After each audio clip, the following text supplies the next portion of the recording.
Hey everyone, and welcome back to English with Monica and Cajun, the podcast where we iron out the kinks in our communication. I'm Monica, and I'm super excited for today's topic. And I'm Cajun. Monica, sometimes I feel like I'm a pretty fluent English speaker, but then I hear myself or someone else make a little blunder, and I think, oops, did I just say that right? Totally. It happens to all of us, even native speakers. English is, let's be honest, a tricky language with all its quirks and rules. So, today we're tackling 10 common spoken English mistakes that people make every single day, often without even realizing it. Oh, it's going to be good. I'm already mentally reviewing my last conversation. Let's jump right in. What's the first one, Monica?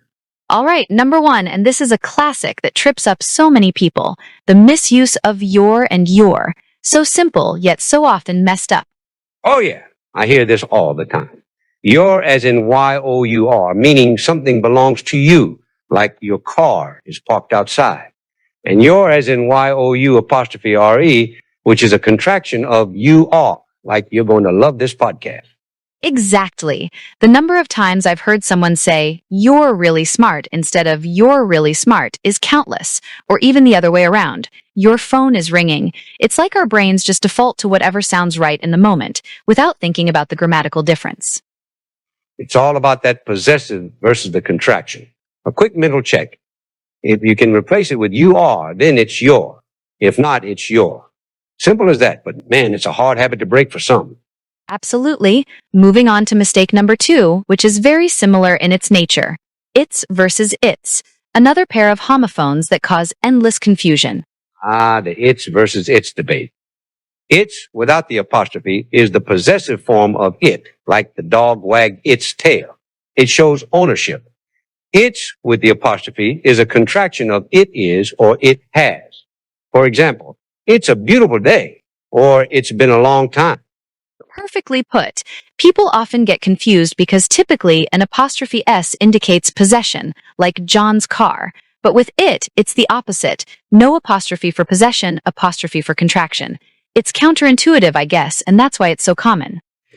Yeah, that's the kicker, isn't it? English just loves to throw us curveballs. Remember that rule, folks?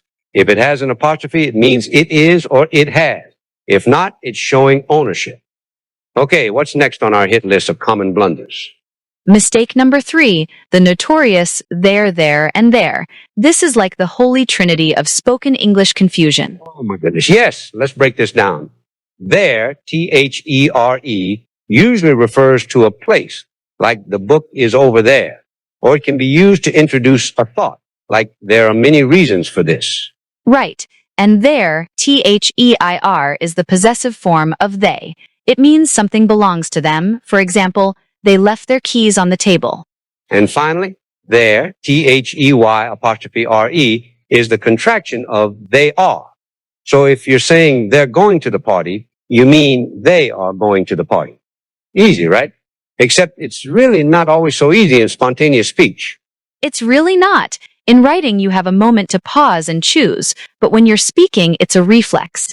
My tip for there versus there, if it's about a place, think hair with there, both have E-R-E in them. For there, think hair someone who owns something. And there is just they are, like we're is we are. Those are great memory aids, Monica. I love that. Okay, moving on to number 4. And this one often gets swapped. Than versus then. Another fantastic choice, Cajun. Than, T-H-A-N, is used for comparisons. She is taller than him. I like coffee more than tea. It's about showing a difference. And then, T-H-E-N, refers to time or a sequence of events. First, we'll eat dinner, then we'll watch a movie, or back then, things were different. It's about what happens next or at a specific point in time. Exactly. The difference in sound is subtle, and when we speak quickly, they can easily get muddled.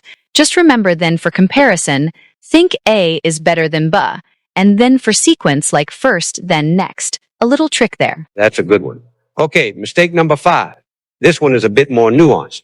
Affect versus effect. Oh, this is a big one. Even seasoned writers get this wrong sometimes. Generally, affect, A-F-F-E-C-T, is a verb. It means to influence or to produce a change in something.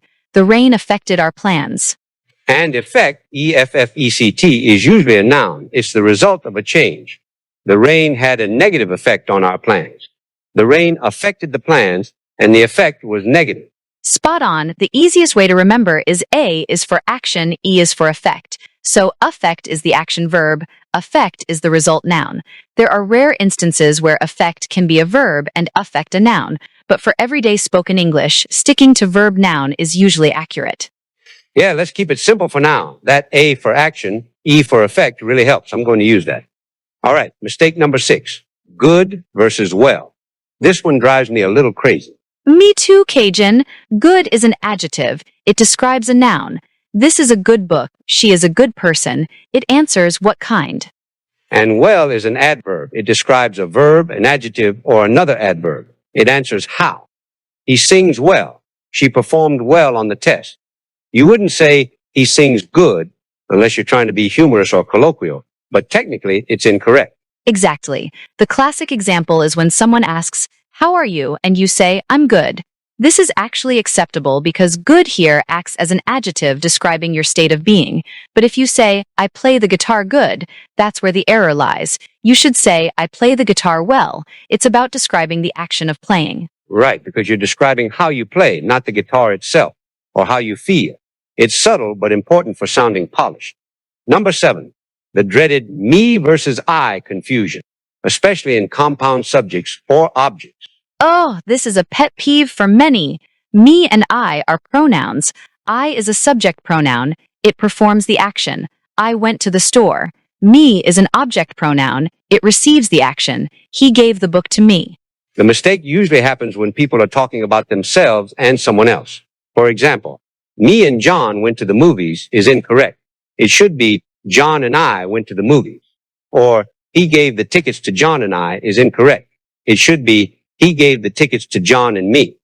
The trick I always use is to remove the other person and see if it still makes sense. Would you say me went to the movies? No, you'd say I went to the movies. So it's John and I went. Would you say he gave the tickets to I? No, you'd say he gave the tickets to me. So it's he gave the tickets to John and me. That's a fantastic rule of thumb, Monica. It simplifies it so well. Try saying I or me alone, and you'll usually get it right. Okay, we're powering through these. Mistake number 8, less versus fewer.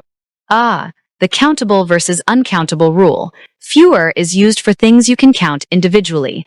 There were fewer people at the party than last year. I have fewer books than you. And less is used for things you can't count individually, or for quantities in bulk. I drink less water than I should. We have less time to finish the project. You wouldn't say less people because you can count people. Exactly. Think fewer items, fewer cookies, fewer opportunities, but less sugar, less stress, less information. This one is often flouted, even on signs like 10 items or less at the grocery store, which should technically be 10 items or fewer. Oh, that's a classic example. My brain always cringes a little when I see that. It's subtle, but it's one of those things that really marks you as someone who pays attention to detail in language. Okay, 2 more to go. Number 9, and this one makes me want to pull my hair out sometimes. Could have, should have, would have. Oh, this is a big one that sounds so wrong once you know it. It's not of, O-F, it's have, H-A-V-E. So it's could have, should have, and would have. For example, I could have gone to the concert, not I could have gone. Right. It sounds like of when people say it quickly and casually, but grammatically it's a complete misstep. It's always could have, should have, would have. The have is often contracted to V, which sounds like of, like I should have known better, but it's still have. Precisely. It's a common phonetic trap. Just remind yourself that of is a preposition, not a helping verb. These are modal verbs followed by the auxiliary have, so always have, never of. This is one of those mistakes that can really stand out to a discerning ear. Definitely. And for our 10th and final common spoken English mistake, let's go with a simple one that still pops up.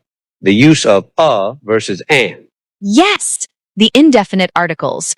A is used before words that start with a consonant sound. A cat, a house, a unique idea, because unique starts with a U sound, which is a consonant sound. And an is used before words that start with a vowel sound. An apple, an hour, because the U is silent, so hour starts with an O vowel sound. An elephant. It's all about the sound, not necessarily the letter itself. Exactly. The key is sound, not just the letter. So university, university versus an, umbrella, imba-brella.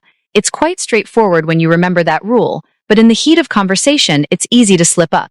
It's all about making the flow of speech easier, isn't it?